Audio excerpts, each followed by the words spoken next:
Hey everybody, so I'm going to go over the homework for tonight, so if you have any questions following this, just let me know. So let's get right to it. I'm going to do all the odds. If you have questions on the evens, just shoot me an email or ask me in class, obviously. So here we go. So the first series of questions is asking us to find the missing link, and it tells us these shapes are similar.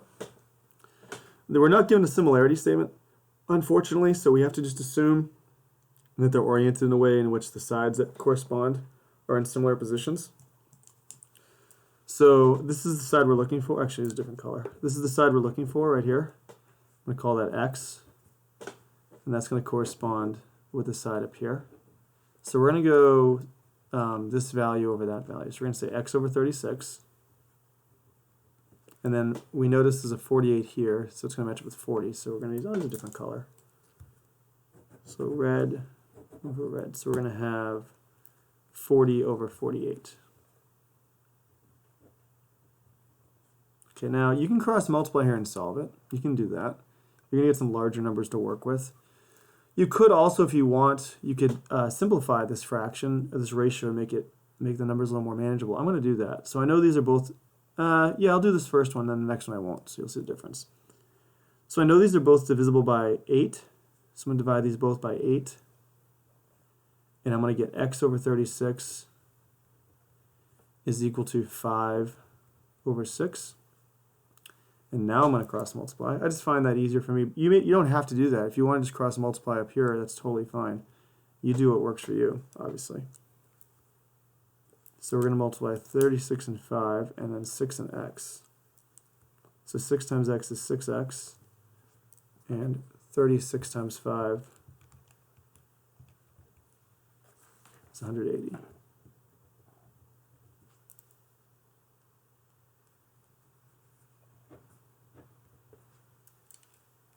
Oops.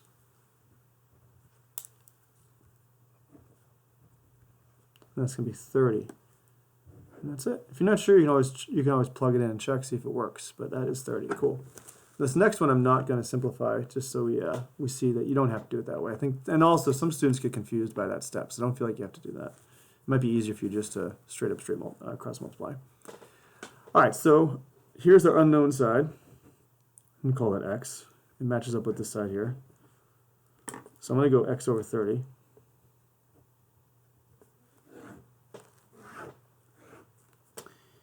Equals, and I notice we have a side here and a side here. I'm going to go with the 18. So I'm going to do 15 over 18. Now make sure if this value is on top here, this value needs to be on top over here. You can't switch it around. So if you have 18 over 15, that's not going to work. That would not be the same ratio. So we're going to cross multiply here. I'm not going to. I could simplify that. I'm not going to. 18 times x is 18x. And 30 times 15, I think that's 450. Let's just double check that. 30 times 15. Yep, that is 450. And now we're going to divide both sides by 18. And divide that by 18, and we're going to get 25. So x is equal to 25. Okay? Let's try this last one here. So this is our unknown. It's going to match up with that. This is going to be x. So we're going to say x over 21. And then this side matches that side, so red over red. So 24 over 18.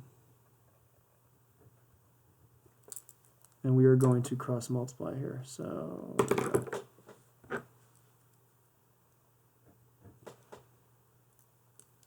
So 18 times x, excuse me, is 18x. And then 21 times 24 is 504. And we're going to divide both sides by 18. And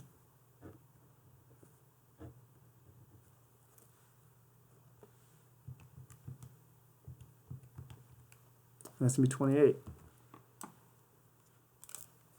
So x is equal to 28. All right, that's it. Let's look at the next series of problems here. We got We're told the polygons are similar. We need to find the scale factor of the smaller figure to the larger figure. So that's important. The order is important. So that means the smaller number will be the value on top of our ratio. Okay, so I'll show you what I mean by that. Now you can pick any one of these pairs of sides. We're going to just go ahead and pick the top side here. So this one and this one. So 30 and 25. So smaller figure to larger figure. So this is obviously the smaller figure. So this value will be on top. So we're going to go 25 over 30. Now we do need to simplify this. These are both divisible by 5. So this is 5/6. All right, so this is 5/6 the size of that. And if you were to reverse this, if you were going to go from larger figure to smaller figure, it'd be 6/5. Okay? All right. So we have some more of those. So we're going to go ahead and pick these two, I guess. So smaller figure to larger figure. So it's going to be 7 over 28. And those are both divisible by 7, so it's going to be 1/4. Because we divide those both by 7. Okay. And let's check this one. So we can use either one of those. Let's use this one. So 15 and 18. And the smaller over the larger for this one, right? So 15 over 18. Let's see what is that. 15 over 18. Those are both divisible by 3.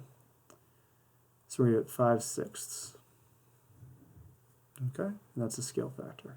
The scale factor just it represents the numerical relationship between the two shapes. If you look at like one of those model car kits, they'll have a scale on the side. All right, now this is interesting. I'm only going to do one. I'll do, how many are these? I guess I'll do all. No, I'll only do one of these. So for this one, they're asking us if they're similar. So we have to check the angles, and we have to check the sides. So the angles is a pretty quick check. We just have to make sure the angles match up. So these two are congruent to those two. These two are congruent to those two. We know that because the number of arcs. The angles on this one are good. Okay. The sides, though, the sides are going to be the thing that takes a little bit of time. And for this particular one, since we have decimals, it's actually going to be easier to use a calculator for this part because simplifying some of these will be kind of rough. And I'll show you what I mean by that. So we have to take a bunch of these sides and match them up. So we're going to know 16 and 12 match up. So we're going to go 16 over 12. And then 18 and 4/10 over 13 and 8/10. And then 28 over 21.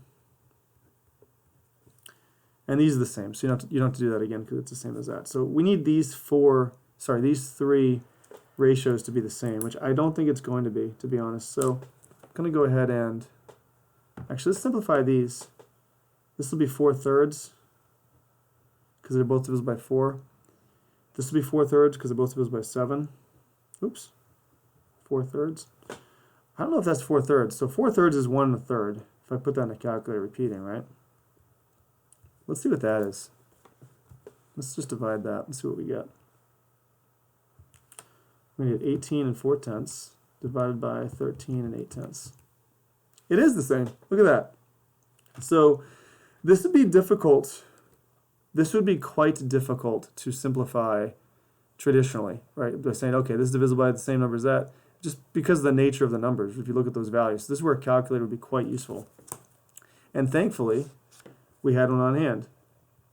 So it is the same ratio. So the sides all have the same proportionate relationship.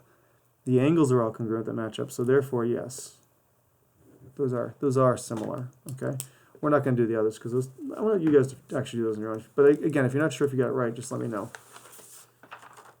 Well, I'll do one more. I'll tell you what. I'll do 17. We'll do one more.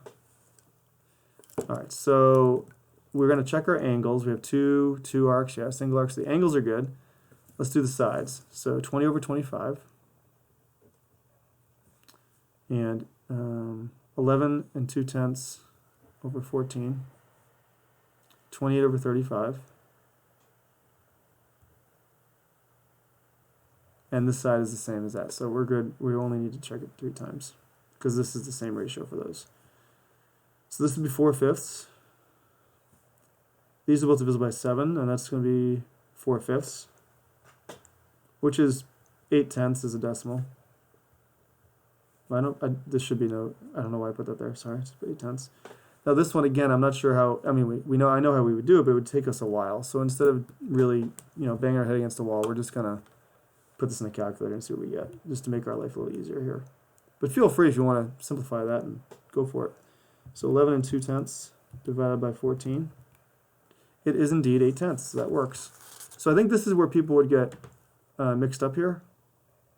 So go for it and just, you can go ahead and simplify that in the traditional way and find, common multiples and factor it out, but it's a lot easier, I think, for that particular ratio just to use a calculator. So yes, these are similar. All right, let's try the last three here. So solve for x. So we're going to set up a proportion and solve for x here. So we have that side over that side. So we're going to have x plus 9 over 25, and then 12 over 15.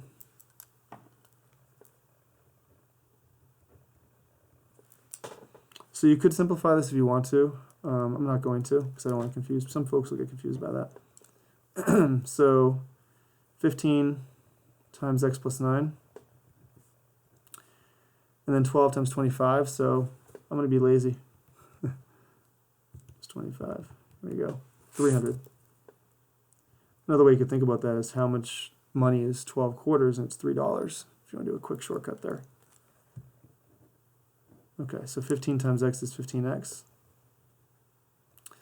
15 times 9 is 135. And 300. So we're going to solve for x here. We're going to zoom in a little bit here. We're going to subtract 135 from both sides.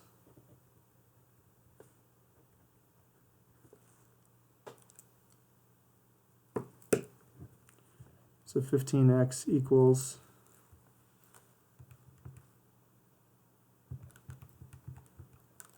165. And we're going to divide by 15 because that's our coefficient. I think that's 11. Pretty sure it's 11. Let's just double check. Yep, it's 11. Look at that. Still got it. All right, x equals 11. And if you're not sure if you're right, you can go ahead and plug that back in. I'll do one more of these. So our variable is over here. It's going to match up with 40, so we're going to say 2x minus 8 over 40, and then 6 over 30.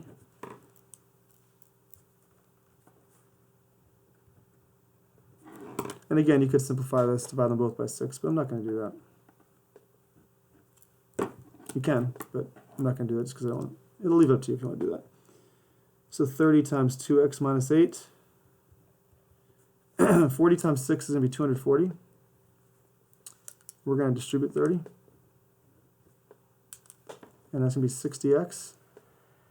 And that's going to be minus 240. We're going to add 240 to both sides.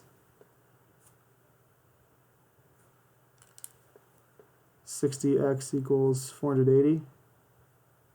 And we're going to divide both sides by 60. X equals 8. And that's it. All right, so hopefully that helps you guys with the homework. Let me know if there are any particular problems you weren't sure about. And I'm more than happy to spend some more time on it. All right, thanks, guys.